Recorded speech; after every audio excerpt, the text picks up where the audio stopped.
Welcome to this lecture on abstract algebra for second semester students of BSc Mathematics. I am Dr. Priya Solomon, Associate Professor in Department of Mathematics at Government Mira Girls College, Udaipur. आज के lecture में हम वो criteria discuss करेंगे जिनके under union of सबग्रुप्स वापस subgroup बने। जैसा कि हम पिछले लेक्चर्स में देख चुके हैं कि G का non empty subset H subgroup होता है अगर ये दो कंडीशन सेटिस्फाई हों। पहली कंडीशन के तहत H क्लोज्ड होना चाहिए with respect to binary operation defined in G।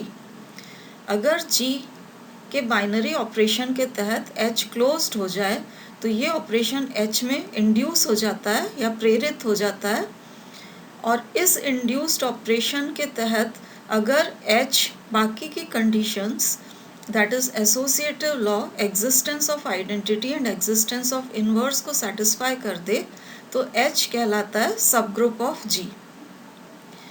हम H के सबग्रुप होने के लिए क्राइटेरिया भी डिराइव कर चुके हैं पिछले लेक्चर में। इसको आज के डिस्कशन में यूज़ करेंगे। तो ये क्राइटेरिया वापस देख लीजिए। A non-empty subset H of a group G is a subgroup if and only if, ये कंडीशन है, अगर A and B H के दो एलिमेंट्स हैं, this should imply AB inverse again belongs to H। तो ये क्राइटेरिया सेटिस्फाई होने पर H बनता है सबग्रुप ऑफ G। इसको हम फर्दर डिस्कशन में अभी यूज़ करेंगे। आज का हमारा topic of discussion union of subgroups है। तो आपके लिए पहले ये जानना ज़रूरी है कि लास्ट लेक्चर में हमने देखा था कि इंटरसेक्शन ऑफ टू सबग्रुप्स तो हमेशा सबग्रुप होता है, लेकिन यूनियन ऑफ टू सबग्रुप्स अगर लें तो ये सबग्रुप होना ज़रूरी नहीं है। This is not necessarily a subgroup. इसके लिए आप एक एग्जाम्पल देखिए। ग्रुप G लिया हुआ है एडिटिव ग्रुप ऑफ इंटीजर्स। ये Z डिनोट कर रहा है सेट ऑफ इंटीजर्स जिसमें 0 है और सारे पॉजिटिव एंड नेगेटिव इंटीजर्स आ रहे हैं। अब इसके दो सब ग्रुप्स कंसिडर करेंगे। पहला ये H1 है, इसमें सारे इवन इंटीजर्स आ रहे हैं इस तरीके से, और H2 जो सब ग्रुप है इसमें सारे 3 के मल्टीपल्स आ रहे हैं। अब अगर हम H1 यूनियन H2 लेंगे तो यूनियन में H1 के भी और H2 के भी सभी एलिमेंट्स इंक्लूडेड होंगे। तो H1 यूनियन H2 के एलिमेंट्स हमने लिखे हैं H1 एंड H2 के सभी एलिमेंट्स को इंक्लूड करते हुए। आप देख सकते हैं कि 2 इस सेट का एलिमेंट है तो 2 belongs to H1 union H2। 3 भी इस सेट का एलिमेंट है तो 3 also belongs to H1 union H2। लेकिन जब आप 2 + 3 करेंगे तो दैट इज इक्वल टू 5। ये H1 यूनियन H2 का एलिमेंट नहीं है। अब ये क्योंकि H1 यूनियन H2 का एलिमेंट नहीं आया है तो H1 union H2 is not closed with respect to addition, क्योंकि क्लोजर प्रॉपर्टी कहती है कि अगर दो एलिमेंट्स किसी सेट के लिए जाएं और उनको ऐड करने पे वापस उसी सेट का एलिमेंट आए तो वो सेट क्लोज्ड होता है with respect to addition.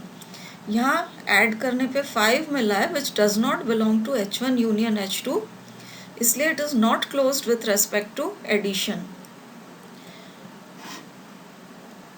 Subgroup होने के लिए ग्रुप की सारी कंडीशन सेटिस्फाई होनी चाहिए, जिसमें से एक क्लोजर भी है। इसलिए हम कह सकते हैं कि H1 यूनियन H2 जो है इट इज़ नॉट अ सब ग्रुप, क्योंकि ये क्लोज्ड ही नहीं है। It is not closed with respect to addition. तो ये ऐसा एग्जाम्पल हो गया कि यहाँ H1 और H2 सब ग्रुप्स थे, लेकिन इनका यूनियन वापस सब ग्रुप नहीं है।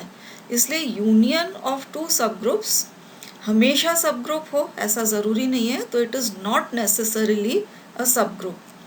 अब हम वो कंडीशंस इन्वेस्टिगेट करेंगे जिनके तहत यूनियन ऑफ टू सब ग्रुप्स को हम वापस सब ग्रुप कह सकें।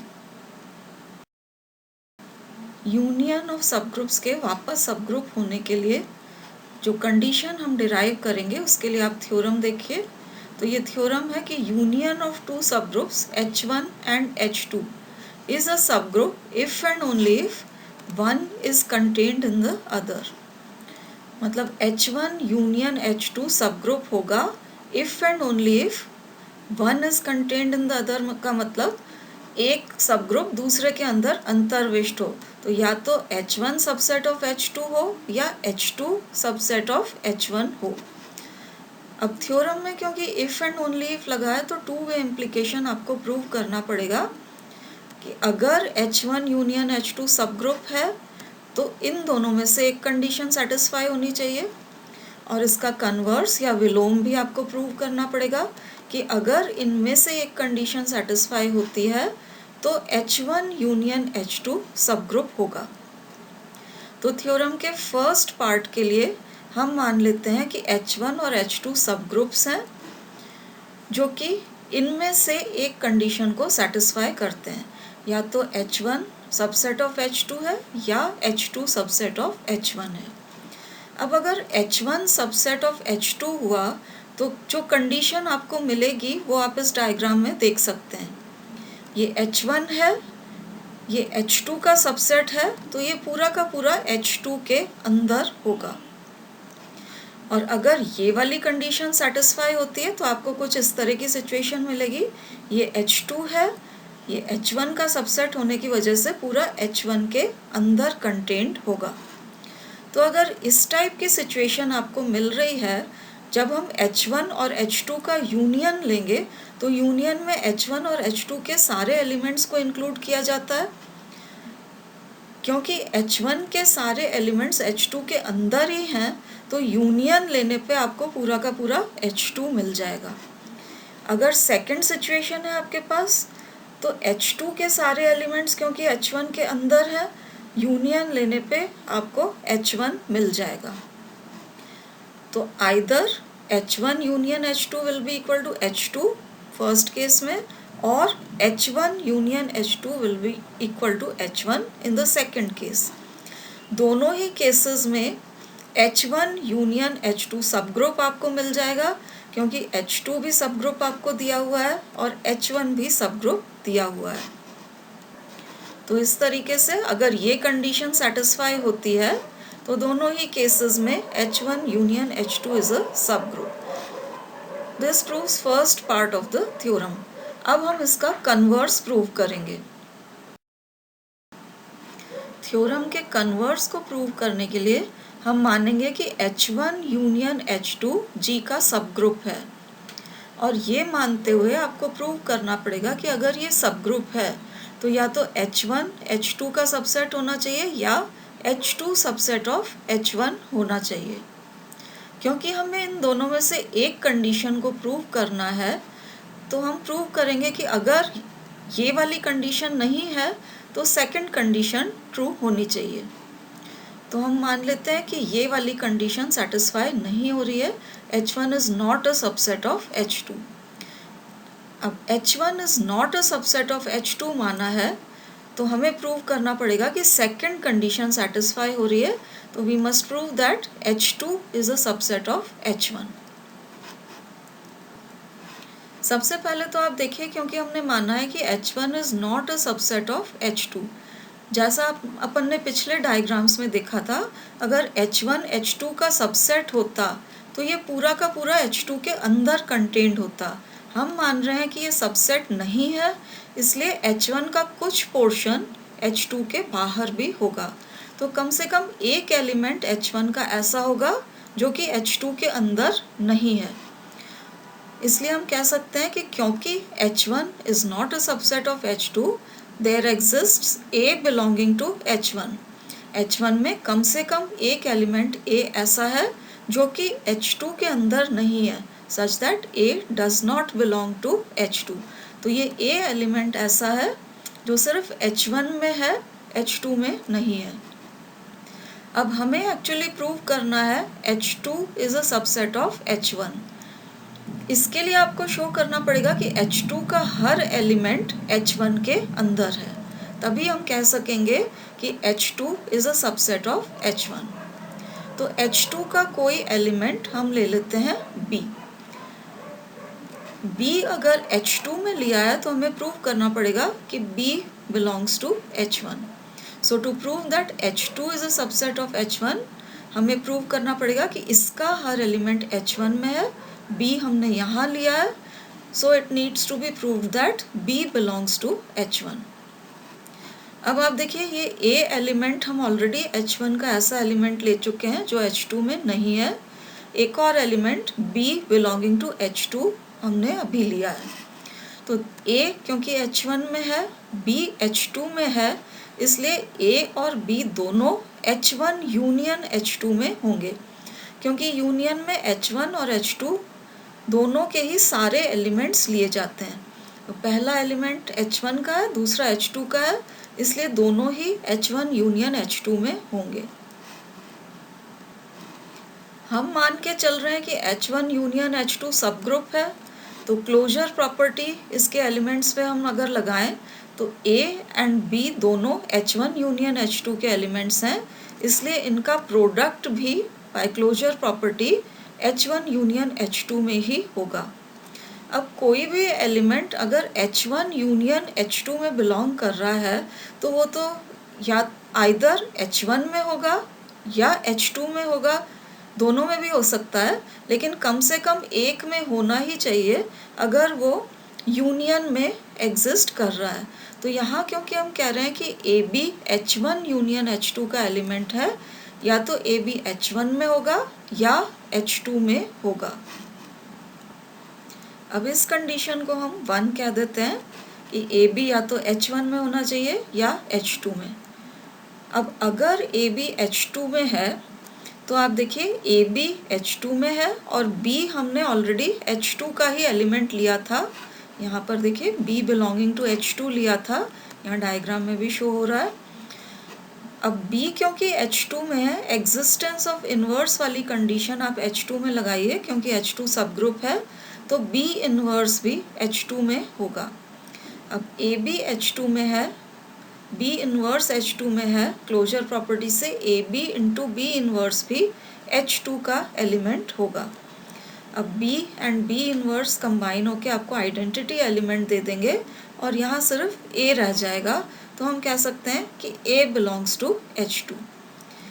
अब ये विरोधाभास या कॉन्ट्रडिक्शन आ गया है, क्योंकि आप देखिए A हमने ऐसा एलिमेंट लिया था H1 का जो कि H2 के बाहर है, H2 में बिलोंग ही नहीं कर रहा है, और यहाँ आपके पास आ गया है कि A belongs to H2। So this is a contradiction, क्योंकि A तो ऐसा एलिमेंट था जो कि H2 में बिलोंग ही नहीं कर रहा है। अब कॉन्ट्रडिक्शन या विरोधाभास आते ही आपको रिवर्स डायरेक्शन में जाके देखना पड़ेगा कि क्या मानने से ये विरोधाभास आया। तो आप देखिए अपने पास दो पॉसिबिलिटीज़ थी, AB या तो H1 में होता या AB H2 में होता। हमने अगर माना कि AB H2 में है तो ये मानने से आपके पास ऐसी चीज़ आ गई जो कि पॉसिबल नहीं है, कॉन्ट्रडिक्शन आ गया। इसका मतलब ये वाला अजम्पशन कि AB बिलोंग्स टू H2 ये गलत होना चाहिए, क्योंकि ये मानने से ऐसी चीज़ आ रही है जो कि पॉसिबल नहीं है। तो हमारे पास रिजल्ट आ जाएगा कि AB does not belong to H2, क्योंकि ये अजम्पशन गलत है। अब ये अजम्पशन अगर सही नहीं है तो हमारे पास दो ही पॉसिबिलिटीज़ थी, इसमें से एक ये वाली रूल आउट हो चुकी है, तो अब एक ही पॉसिबिलिटी आपके पास बचेगी कि AB should belong to H1। तो अब हम देखेंगे कि AB के H1 में होने से क्या होगा। वंस अगेन आप देखिए AB क्योंकि H2 में नहीं था, इसलिए हमारे पास ये पॉसिबिलिटी बची है कि AB should belong to H1।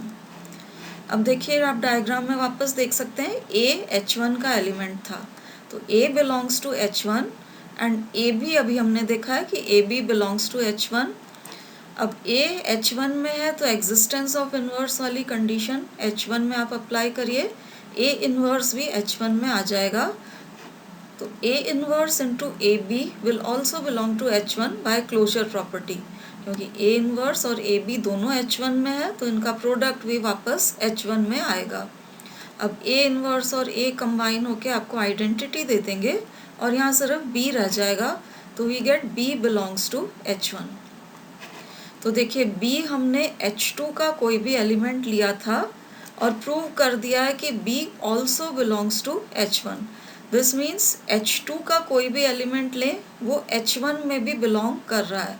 तो अब अगर H2 का हर एलिमेंट H1 में है, हम कह सकते हैं H2 is a subset of H1। तो हमने प्रूव कर दिया है कि H1 union H2 subgroup होगा इफ एंड ओनली इफ या तो H1 is a subset of H2 हो या H2 is a subset of H1 हो। तो ये आपको देता है यूनियन ऑफ टू सब ग्रुप्स के वापस सब ग्रुप होने के लिए क्राइटेरिया। यूनियन ऑफ टू सब groups is a subgroup if and only if one is contained in the other.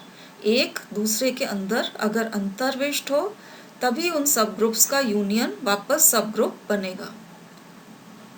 And this ends our discussion in today's lecture. Thank you for watching.